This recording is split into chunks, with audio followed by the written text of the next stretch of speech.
আমার ভাইরা, আমার বন্ধুগণ, কিয়ামতের কঠিন ময়দানে আল্লাহ পাক রব্বুল আলামিন প্রথমে লৌহে মাহফুজকে ডেকে ডেকে বলবেন, ও লৌহে মাহফুজ,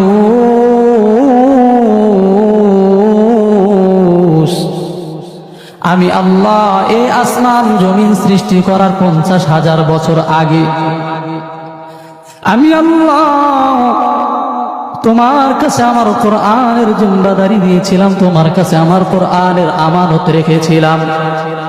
ও লৌহে মাহফুজ, আজকে আমি আল্লাহর কাছে আমার কালাম ফেরত দাও। লৌহে মাহফুজ তখন আল্লাহ পাক রব্বুল আলামিনকে ডেকে ডেকে বলবে,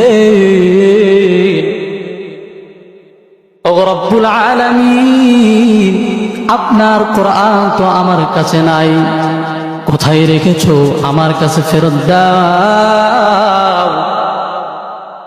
লৌহে মাহফুজ তখন আল্লাহকে ডেকে ডেকে বলবেন, রব্বুল আলামিন, তোমার কোরআনকে আমার কাছ থেকে জিব্রাইল দুনিয়ার জমিনে নিয়ে গিয়েছে।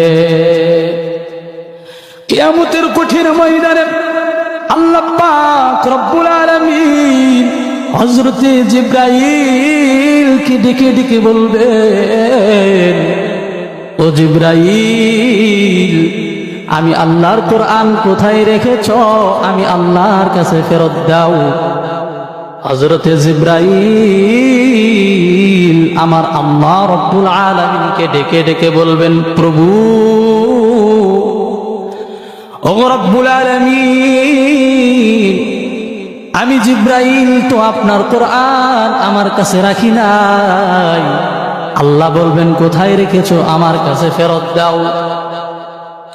হযরতে জিব্রাইল আমার আল্লাহ রব্বুল আলামিনকে ডেকে ডেকে বলবেন, ও রব্বুল আলামিন, আপনার কোরআনকে আমি জিব্রাইল লৌহে মাহফুজ থেকে নিয়ে আপনার বিশ্বনবী রাহমাতুল লিল আলামিনের কাছে 1 বছর নয়, 2 বছর নয়, 3 বছর নয়, 5 বছর নয়, 15 বছর নয়, দীর্ঘ 23 বছর সময় লাগাইয়া